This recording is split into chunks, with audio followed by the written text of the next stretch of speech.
Shaina Low is a communications advisor. She joins me live on the line from Sheikh Jarrah, which is in occupied East Jerusalem. Shaina, I don't know just how much you are across what's been happening in Jenin in terms of damage to the infrastructure there. From what you're aware, what work needs to be done now? Well, first of all, thank you for having me on. We're still getting reports now from the UN and other humanitarian organizations about what the specific needs are in Jenin. During the two-day assault, as you know, humanitarian organizations and responders were not able to, other than the Palestinian Red Crescent, were not able to access Jenin and were not able to see what type of damage has been inflicted. Of course, photos and images coming from residents of Jenin refugee camp, which show a tremendous amount of destruction. We've been hearing about roads being demolished, entering the camp, the ability of responders and humanitarian assistance to access people in the camp. And of course, we've been hearing that there's limited electricity and water supplies, which were also damaged during the incursion over the last 2 days. And that, of course, will require a tremendous amount of assistance in order to bring the infrastructure back to a level of functionality for the residents of Jenin refugee camp. And Shaina, I said you're a communications advisor. You work for the Norwegian Refugee Council, so you've seen plenty of refugee camps. Talking about Jenin in particular, we're talking about after the damage. What about on a good day? Because this is a really densely populated area. What is life like for these people? For anyone who's just tuning in now and has never heard of this area, what is an average day like for them?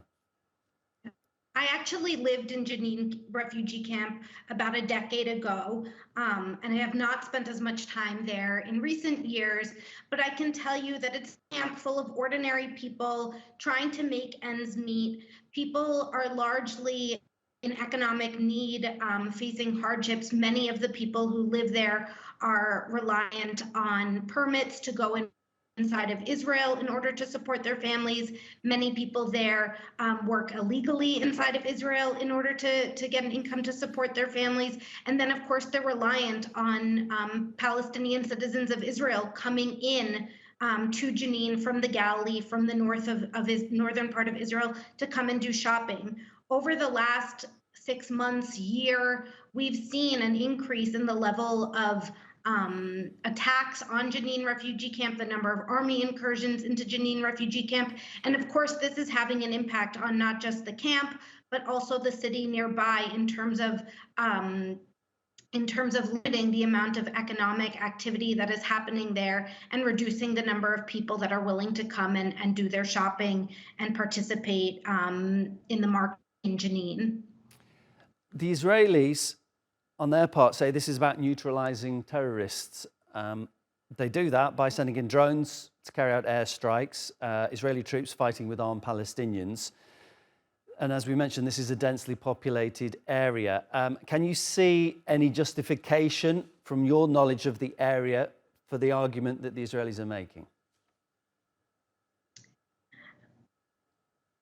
First of all, I don't believe there's any circumstances in which airstrikes on a densely populated refugee camp are justified or legitimate. Under international law, the types of internal disturbances and tensions, which are characterized by the types of isolated and sporadic acts of violence that we're seeing coming out of Jenin, don't rise to the level of hostilities. It's not active hostilities, it's not war.